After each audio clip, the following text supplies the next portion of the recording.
####1. The impossible box. The static hissed like a cornered snake. On the main holographic display of the Joint Operations Center, a topographic map of the Zagram Pass glowed a venomous red. Inside that red, 6 green dots flickered, pinned down, their life signs telemetry stable but their position untenable. They were a ghost team, Pathfinder, and their ghosts were about to become real. Pathfinder lead, this is JOC. What's your status? Over. The voice of the controller, a young airman first class named Davies, was tight with practiced calm. The reply was a burst of compressed data and a voice shredded by interference. Closing East Ridge, ammo critical. Need extract. Then a clean, sharp sentence cut through the noise before being swallowed again. They're setting up a ZU-23 on the overlook. We're in a box. Colonel Madsen stood with his arms crossed, his reflection a stern ghost on the darkened glass of the command pit. His face, etched with the unforgiving lines of a career spent making hard calls, was set in granite. He tapped a secondary screen displaying meteorological data. A monster of a supercell thunderstorm was clawing its way up the mountain range, a swirling vortex of purple and black that mirrored the tactical display's lethal geometry. Hello, extract is a no-go, Madsen stated, his voice a low rumble that cut through the JOC's nervous energy. The downdrafts in those valleys will snap a rotor mast in seconds. Not to mention the manpad's threat we've been tracking. Sir, we have a fast mover on standby, Davies offered, his gaze fixed on his console. An F-35 from the 77th. Madsen's eyes narrowed. He gestured at the weather display. A fast mover? In that? Look at it, airman. We're projecting lightning strikes every 10 seconds. Hail the size of golf balls, and wind shear that could peel the skin off a B-52. The avionics will be fried, the comms useless. GPS will be a lottery. It's a flying coffin up there. The comms crackled again. The voice of Pathfinder lead, Lieutenant Commander Thorne, laced with the metallic tang of desperation held tightly in check. JOC, if we don't get birds in the air, we're not making it to sunrise. That ZU-23 will turn this entire rock formation into dust. The room was silent, save for the hum of servers and the whisper of the ventilation system. The 6 green dots on the screen seemed to pulse with a fragile, fading light. Every operator in the room knew what Madsen was about to say. The manual, the protocols, the sheer physics of the situation all pointed to one conclusion. It was a write-off, an acceptable loss in an unacceptable war. There are no viable air assets, Madsen said, his voice flat, final. The risk to the pilot and a $250 million aircraft is. The asset is viable, sir. The voice was quiet, calm, and came from the back of the room. It held no defiance, only a simple statement of fact. Every head turned.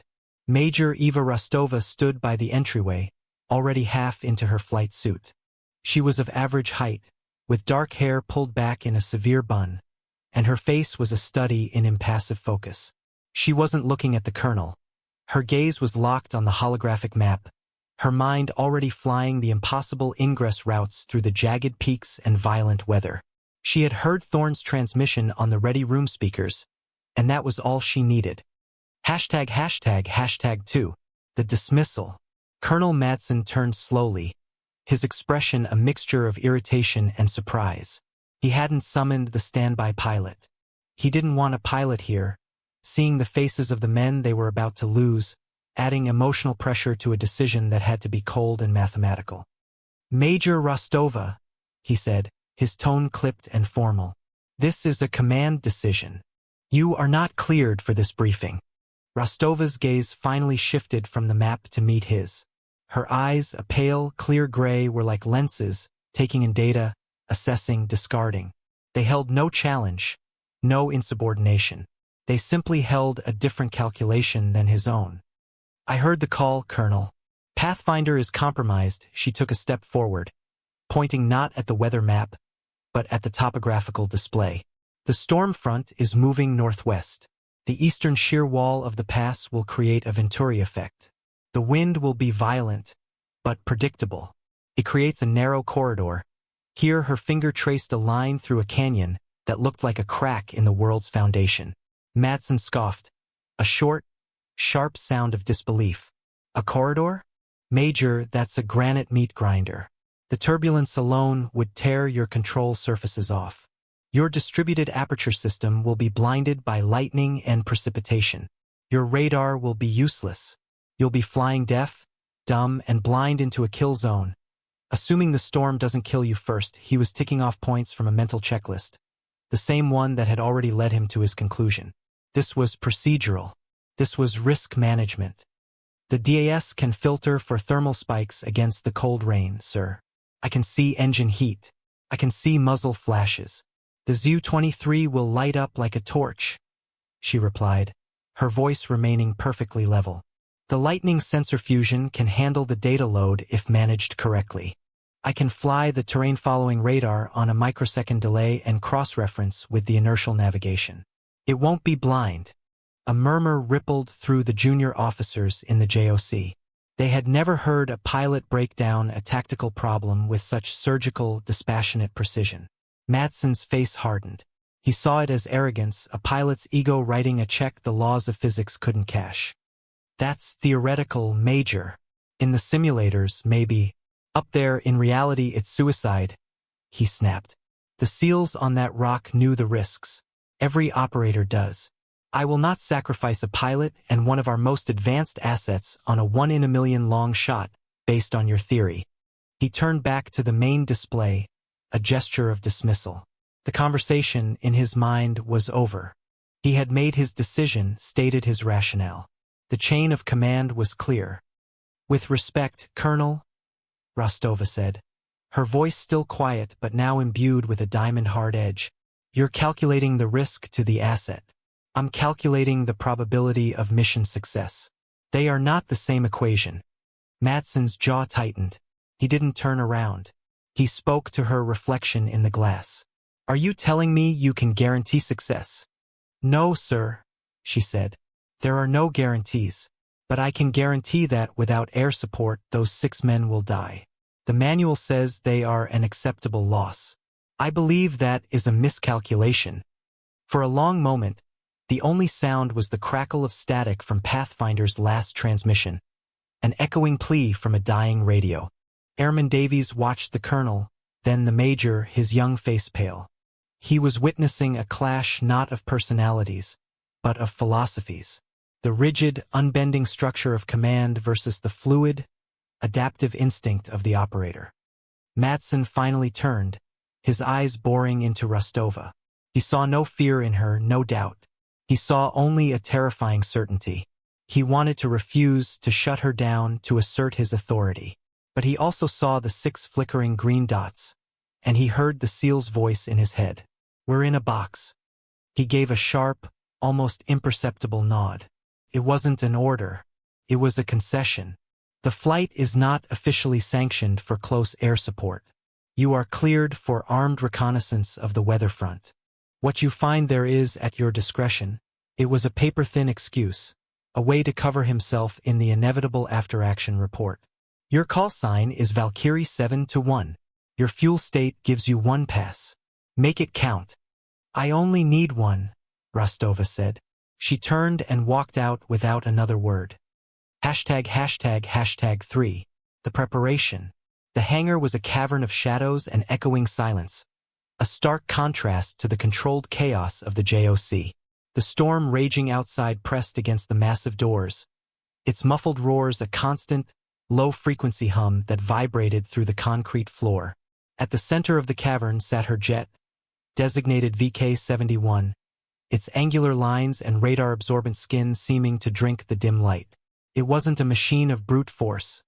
It was a scalpel, and she was the surgeon. Major Eva Rostova moved with an economy of motion that bordered on ritual. Her ground crew, a pair of seasoned sergeants who had worked with her for years, orbited her in practiced silence.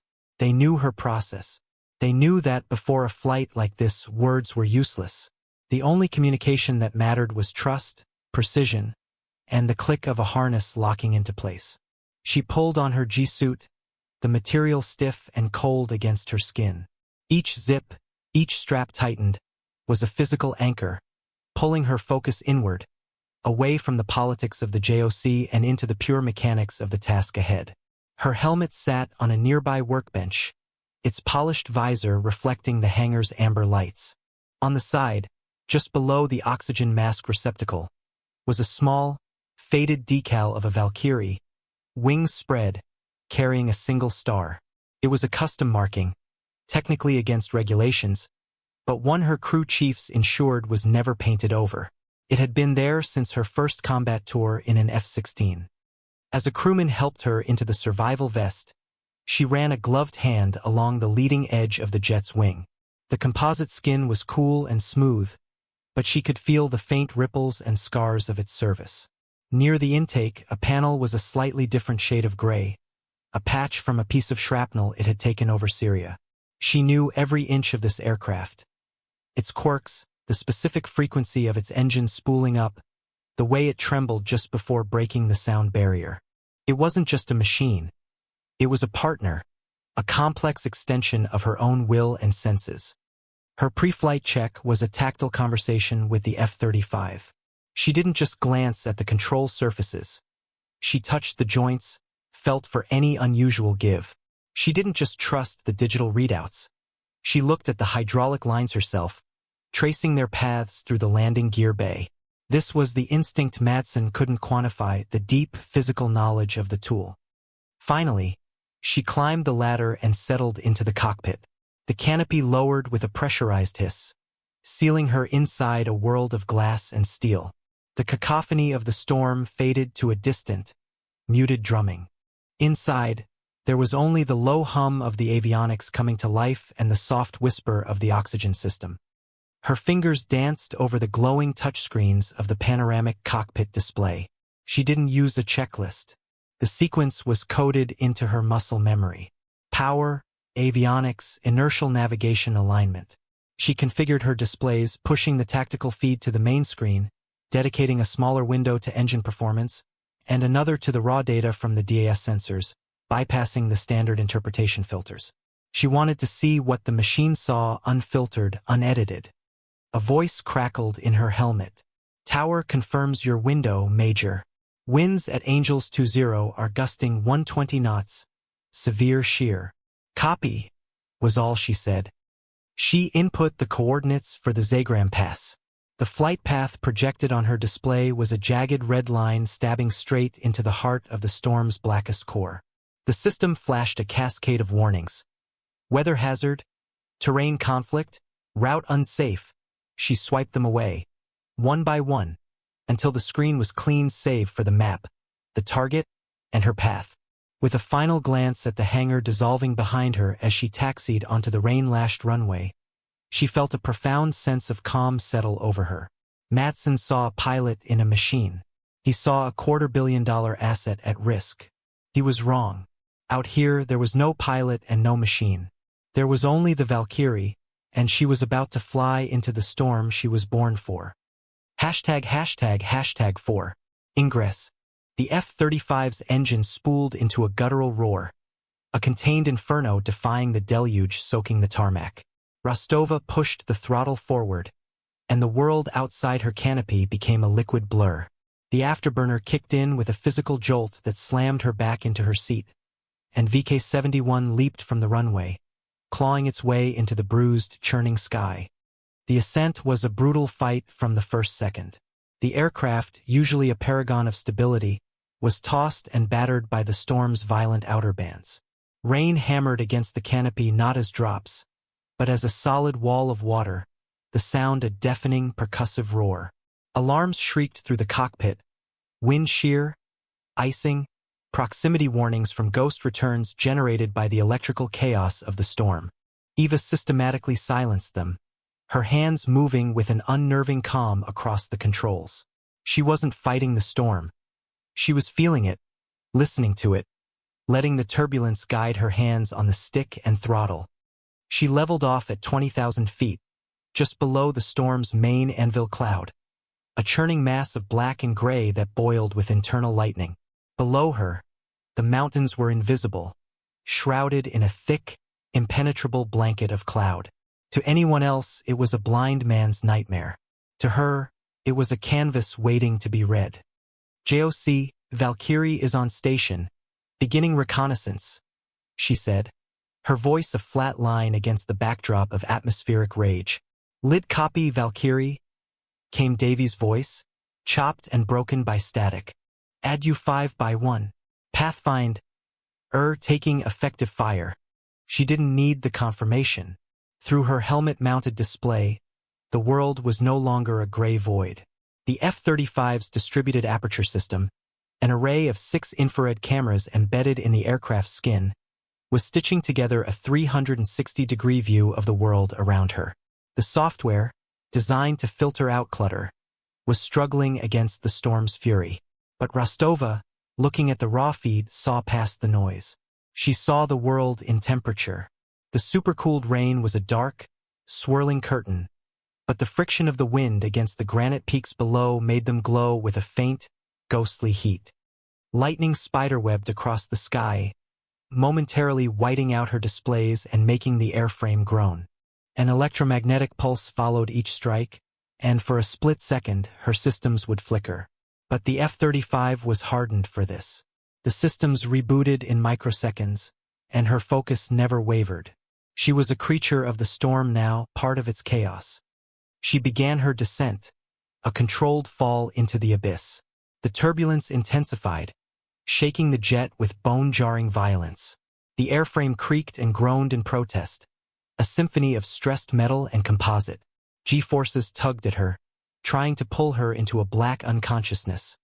But her practiced breathing and the constant pressure of her suit kept her lucid, hyper-aware. She wasn't flying by sight.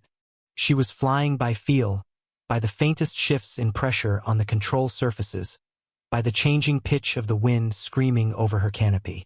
Her helmet display was a ghostly tapestry of thermal signatures and wireframe terrain maps projected from the jet's internal memory, constantly being corrected by the terrain-following radar. The data was a torrent, an overwhelming flood that would have paralyzed another pilot. For Rostova, it was a language she understood as fluently as her own thoughts. Down she went, through layers of wind shear that felt like hitting solid walls. 15,000 feet. 10. 8. She was now below the peaks of the highest mountains, entering the labyrinth of canyons. The radar altimeter chirped nervously. The wind, funneled by the narrow rock walls, became a focused, horizontal hurricane. She was in the corridor she had predicted, the Venturi she had described to Madsen. It was more violent than she'd anticipated, but it was there. She was a ghost, a whisper of technology and will, flying inside the storm, shielded by the very chaos that was meant to make her mission impossible. The enemy wouldn't be looking for her here. They couldn't conceive of a pilot being foolish or skilled enough to even try. Through a momentary break in the thickest cloud, her sensors got their first clear look. A thermal bloom, hot and angry, exactly where Thorn had said it would be. The Zu-23, its barrels already glowing from sustained fire. She had found her target.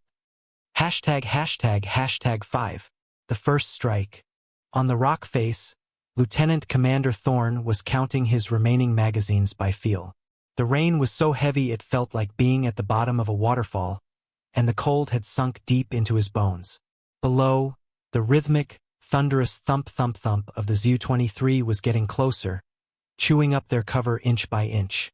Chunks of granite exploded around them, spraying them with razor-sharp shrapnel. "Anything?"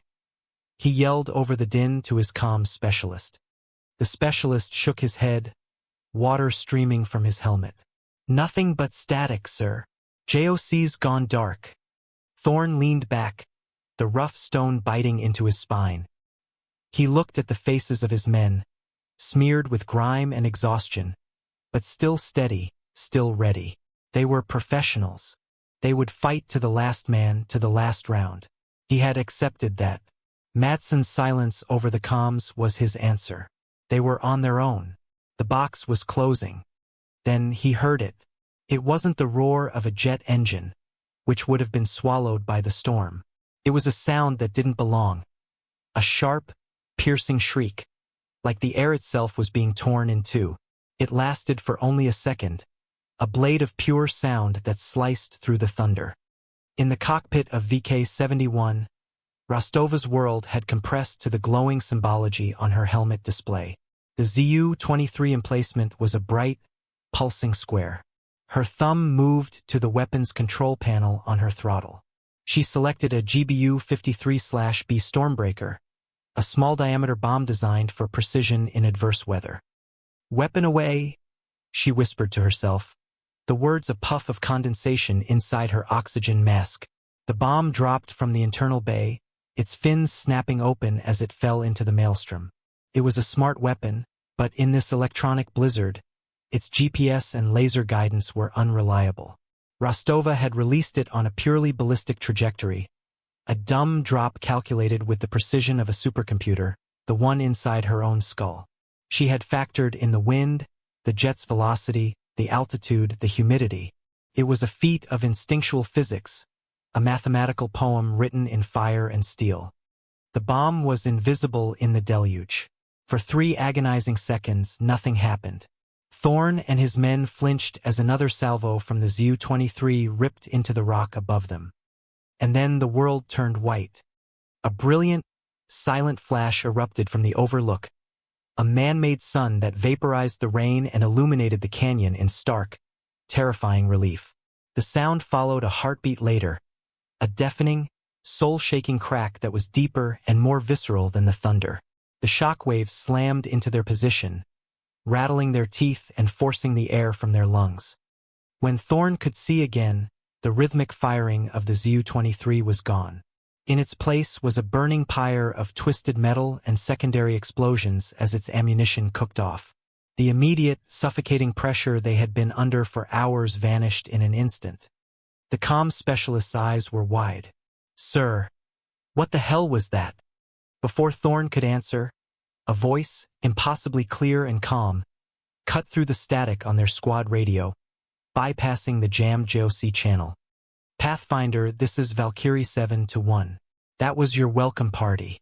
More are on the way. Mark targets for me."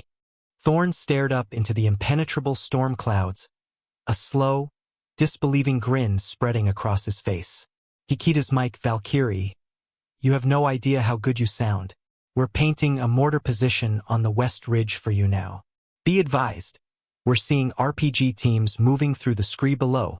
"Copy, Pathfinder," the voice replied, as serene as if ordering coffee. "Consider them gone."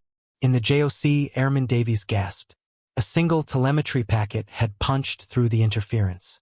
On the main display, the red icon for the Zu-23 had blinked out, replaced by a friendly blue marker labeled Valkyrie 7-1.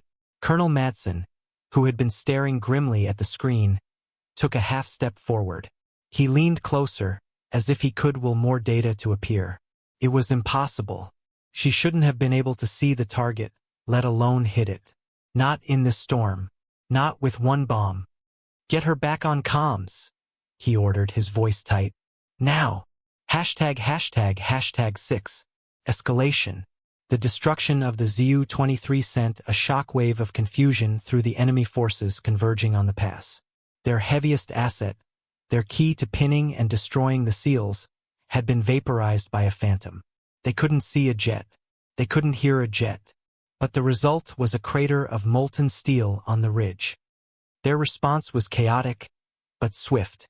From hidden positions in the ravines, half a dozen manpads, man-portable air defense systems, teams came alive.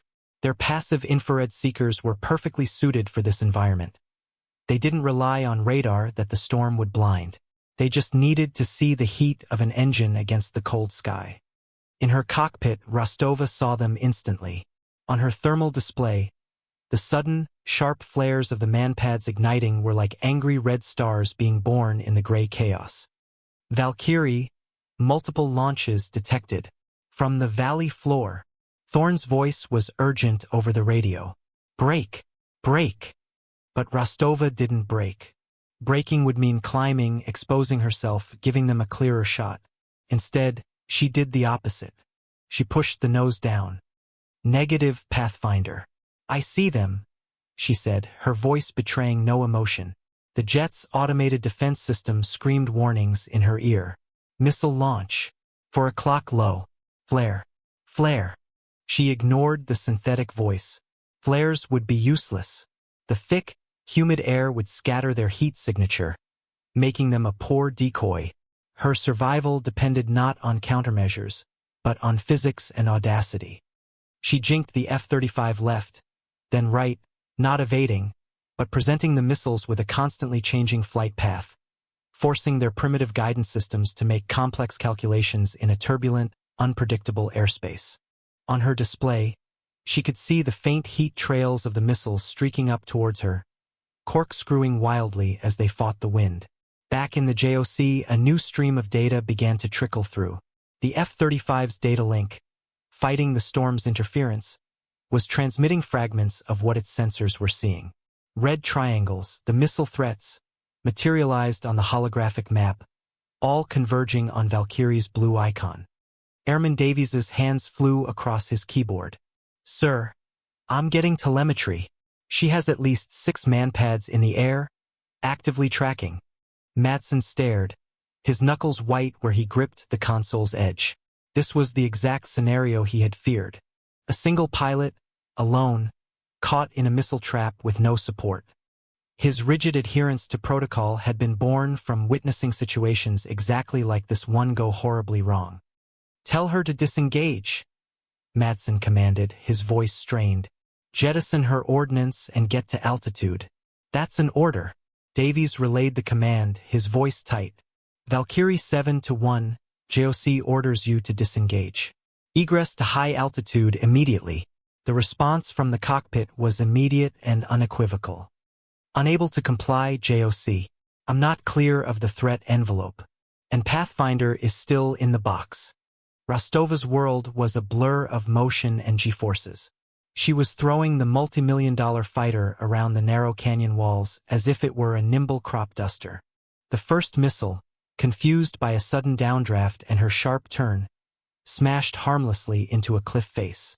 The second overshot, its small motor burning out as it tried to correct its trajectory.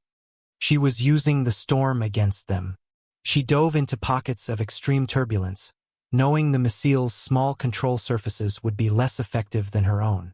She used the terrain, putting entire mountainsides between her and the Seekers. But 4 missiles still tracked her. The F-35's warning system was a relentless, high-pitched wail. She needed to do more than just evade. She needed to end the threat. Her eyes scanned her display, locating the thermal signatures of the mortar team Thorne had mentioned. They were busy setting up, emboldened by the missile launches. A new target icon flashed on her screen. A pickup truck with a heavy machine gun, racing up a service road to reinforce the assault.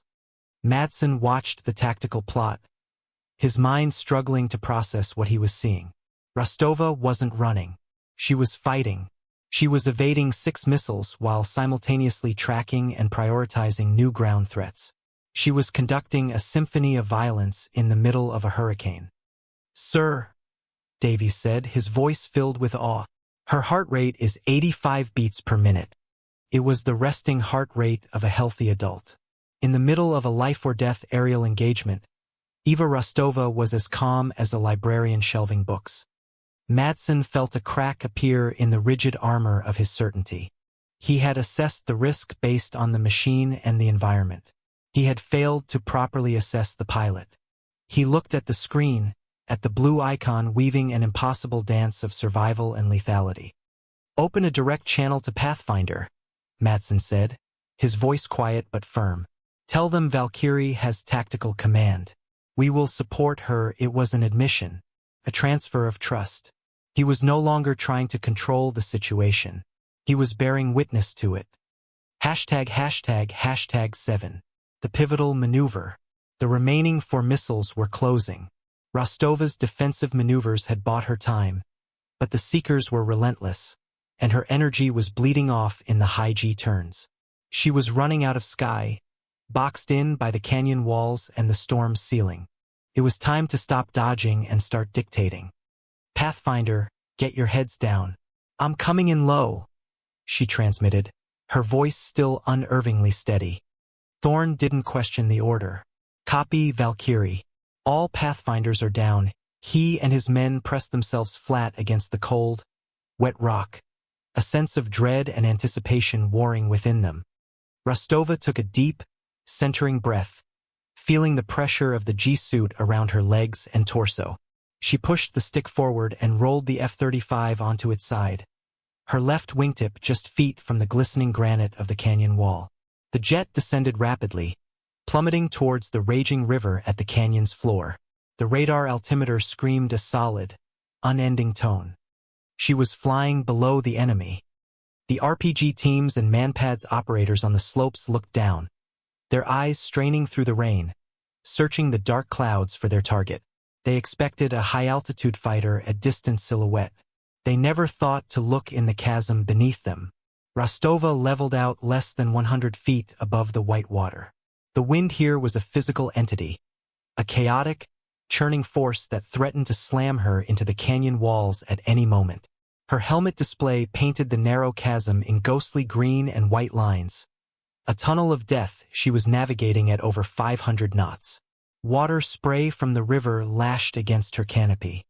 She was now flying up the gut of the canyon, directly towards the enemy positions. The pursuing missiles, unable to make such a sharp, low-altitude dive, lost their lock one by one as she used the terrain to mask her heat signature. 3 of them slammed into the opposite canyon wall. The last one, its seeker confused, detonated harmlessly in mid-air. The threat was gone. Now she was the threat. Her sensor display painted the targets for her. The mortar team exposed on a ledge 300 feet above her. The technical bouncing along the crude track. Several clusters of infantry taking cover behind rockfalls. Her thumb flicked a switch. The F-35's internal 25mm cannon, the GU-22/A, spooled up with a menacing whine. In the JOC, the telemetry feed stabilized for a moment. They could see her altitude readout. God in heaven, an analyst whispered. She's at 90 feet AGL. Madsen watched transfixed. This wasn't in any manual. It wasn't a recognized tactical maneuver. It was something primal, an act of supreme confidence and skill that defied protocol. It was the move of a pilot who didn't just fly an aircraft, but was one with it. Rostova's F-35 burst from the mouth of the narrow gorge like a predator unleashed. To the enemy forces on the slope, it was an apparition. One moment there was nothing but the storm. The next, a gray, angular specter of death was upon them, rising from the earth itself. The cannon opened up. The sound was not the classic BRRRT of an A-10. It was a deeper, more violent hammering, a series of concussive explosions that echoed off the rock. A stream of high-explosive incendiary rounds, impossibly accurate, walked directly across the mortar position. The entire ledge vanished in a cloud of smoke and pulverized rock. Without pausing, she lined up on the technical. A second burst from the cannon shredded the vehicle, sending it tumbling end over end in a fiery cartwheel. She was a fleeting, terrifying presence. A 10-second pass of overwhelming violence. Then, as quickly as she had appeared, she pulled back on the stick, stood the F-35 on its tail, and rocketed back up into the storm's dark embrace, vanishing from sight. Down on the rock, Thorn and his team slowly raised their heads. The slopes around them were littered with burning wreckage and silenced positions. The relentless enemy fire had ceased completely. The only sounds were the wind, the rain, and the distant rumble of thunder. Jesus! One of the SEALs breathed, his voice full of awe. Did you see that? Thorn keyed his mic, his own voice hoarse. Valkyrie status. Targets neutralized. The calm voice returned from the heavens. The box is open, Pathfinder. It's time for you to go home. ####8. Covering the extraction. The lull was a fragile, precious thing. Rostova knew it wouldn't last. She had decapitated the enemy's immediate assault, but there were more fighters in these mountains. She circled high above the pass now, a wraith hidden within the darkest clouds, her sensors scanning the terrain for any sign of movement. Jok, Valkyria. Tell rescue assets they have a window. I will remain on station to sanitize the extraction zone, she reported. Her fuel gauge was beginning to look unforgiving. Madsen's prediction of a single pass was proving accurate, but she was stretching that one pass into an eternity. Madsen didn't hesitate. Copy, Valkyrie. Rescue birds are spooling up. Paveway is 5 minutes out. He turned to the controllers. Get me the 160th. I want 2 Night Stalker Chinooks in the air yesterday. Full escort. On the ground, Pathfinder was moving. The SEALs scrambled down the treacherous rock face, their movements efficient and swift, making their way towards a small, relatively flat clearing on the valley floor that would serve as their pickup point. They were exposed now, moving through the very terrain where the enemy had been dug in moments before. Valkyrie, we're on the move, Thorn updated, his breathing heavy with exertion. LZ is 2 clicks south of our position. Watch our backs. I have you, Pathfinder, Rostova replied. You've got a clear path for now. Keep moving. Her helmet display was a god's eye view of the battlefield. She saw the 6 green dots of Thorn's team moving in a tight tactical formation, and she saw the new threats. A cluster of red icons appeared on the eastern ridge, a reserve element, likely drawn by the explosions, now scrambling to intercept the SEALs before they could reach the landing zone. She rolled the F-35 and descended again, not with the dramatic fury of her last pass, but with a quiet, menacing grace. She didn't need the cannon this time. She had 1 Stormbreaker left. The enemy squad was moving through a narrow defile, a natural choke point. They were hurrying, unaware of the silent hunter watching them from above. Weapon away, she murmured. The small-diameter bomb fell, its guidance system acquiring the thermal signatures of the enemy soldiers against the cold ground. It detonated with an airburst, a precise, calculated explosion directly above the defile. It wasn't a massive, cratering blast. It was a sharp, lethal wave of pressure and fragmentation that did its job with surgical efficiency. The red icons on her screen vanished.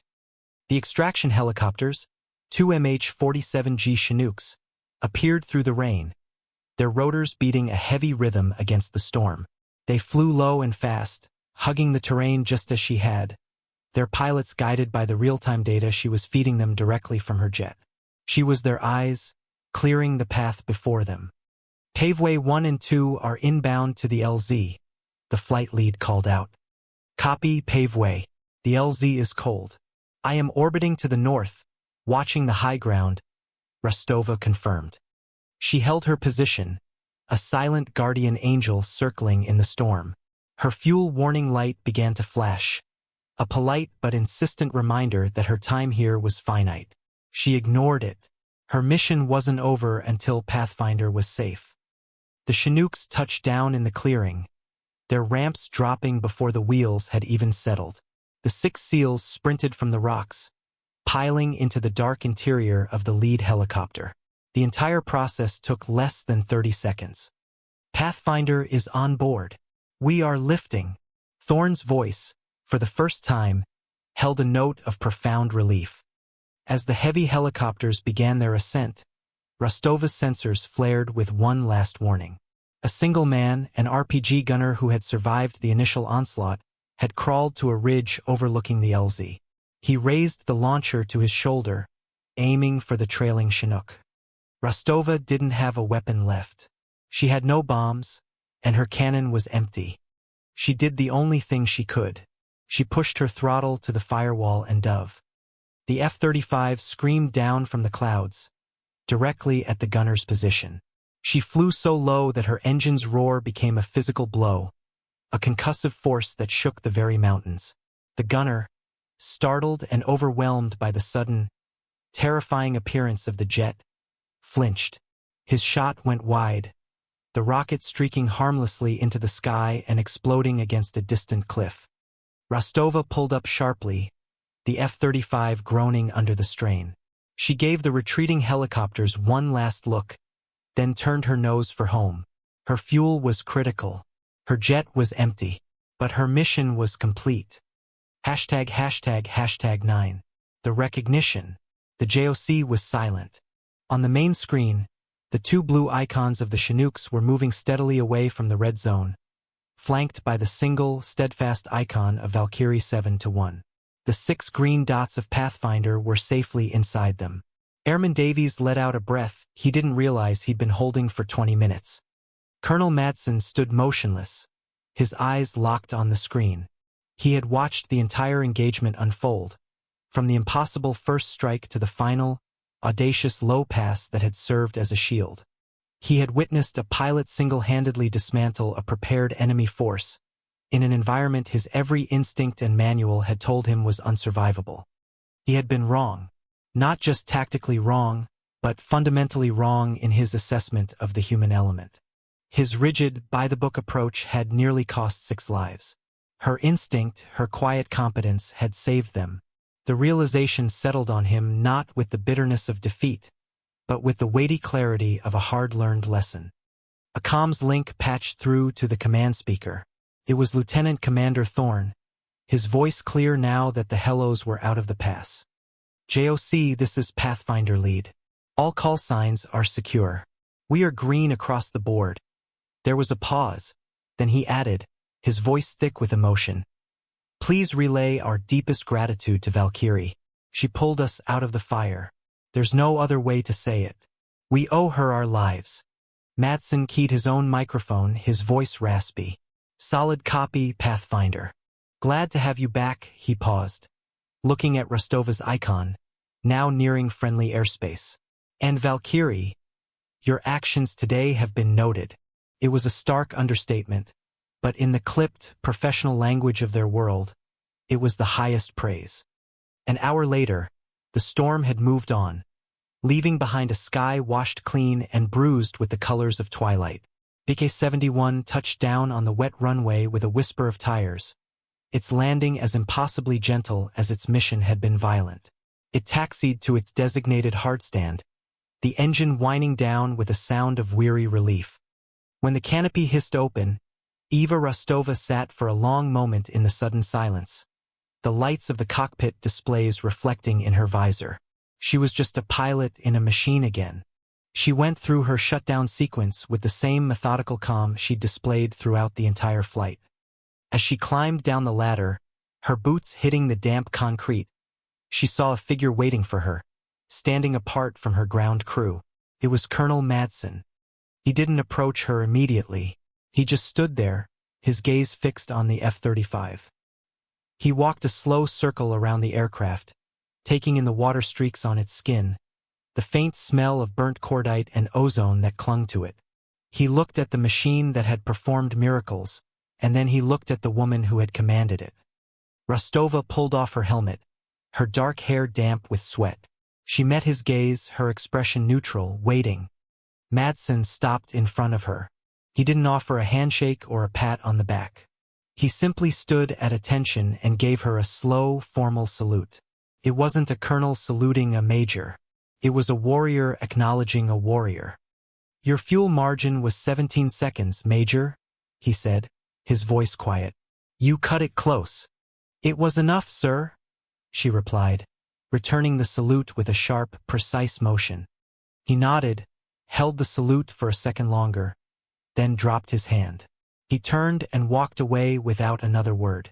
The gesture spoke more than 1,000-word commendation ever could. Respect had been earned. The reversal was complete. Her ground crew chief approached, a rare, wide grin on his face. He handed her a bottle of water. Welcome back, Valkyrie, he said, the call sign now feeling less like a designation and more like a title. ####10. The resolution. Night had fully fallen over the airbase. The chaos of the day had subsided into the quiet, rhythmic hum of routine operations. In the hangar, VK-71 stood silent under the warm glow of the maintenance lights. Technicians moved around it with a reverent quiet, running diagnostics, checking for stress fractures, replenishing the machine's fluids and munitions. The F-35, which hours before had been a vessel of controlled fury, was now dormant, its composite skin cool to the touch. The heat of the engine, the energy of the storm, the violence of the canyon. It had all dissipated into the cool night air.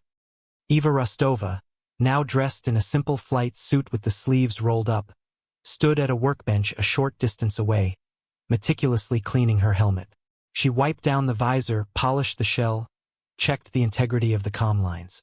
It was a ritual, a way of decompressing, of bringing herself back from the heightened state of awareness required to fly on the edge. The silence of the hangar was a welcome counterpoint to the roar of the wind and the scream of her engine.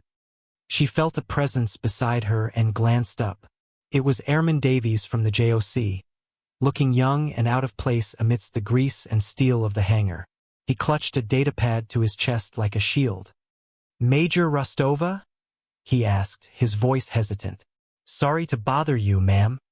"It's no bother, Airman," she said, her tone soft, a stark contrast to the clipped brevity she used on the radio. I was the controller on duty for your flight," he stammered. "I just wanted to. I've never seen anything like that. We all thought. Colonel Madsen thought."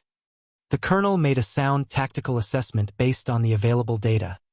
Rostova interrupted gently, saving the young man from having to criticize his superior. "Sometimes the data is incomplete." Davies nodded, understanding. "He's rewriting the doctrine on close air support in extreme weather conditions, ma'am. He's using your flight telemetry as the new baseline. He's calling it the Valkyrie profile." Rostova stopped polishing her helmet. She looked over at the jet, its sharp angles softened by the hangar light. The Valkyrie profile. It wasn't a medal or a public commendation. It was something better. It was a lesson institutionalized and passed on, ensuring that the next time a team was trapped in an impossible situation, the first answer wouldn't be to write them off. Her actions had not just saved 6 men. They had changed the equation for the next 6 and the 6 after that. "The jet performed well," was all she said. "Ma'am," Davies said, finally holding out the datapad. "Lieutenant Commander Thorne asked me to give this to you personally." She took the datapad. It displayed a single, encrypted text file. She opened it. There was no lengthy report, no effusive praise. There was only a photograph, taken from inside the Chinook on its way home. It showed the 6 members of Pathfinder, exhausted, grimy, but alive. They were all looking at the camera, and every single one of them was holding up a hand, not in a wave, but with their index finger and thumb held slightly apart, a universal pilot's signal for an inch of fuel left, a sign of shared risk, of respect between professionals who understood what it meant to push to the absolute limit. Below the photo was a single line of text. "Anytime, anyplace. Pathfinder." A small, almost imperceptible smile touched Eva Rostova's lips. She handed the datapad back to Davies. "Tell them thank you," she said. She picked up her helmet and gave her jet one last look. The scarred panel on its wing seemed to catch the light, a testament to a long and difficult history. Tomorrow there would be another briefing, another mission, another sky to conquer. But tonight, in the quiet of the hangar, there was only the hum of cooling machinery, the silence of earned respect, and the legend of the one pass that changed everything.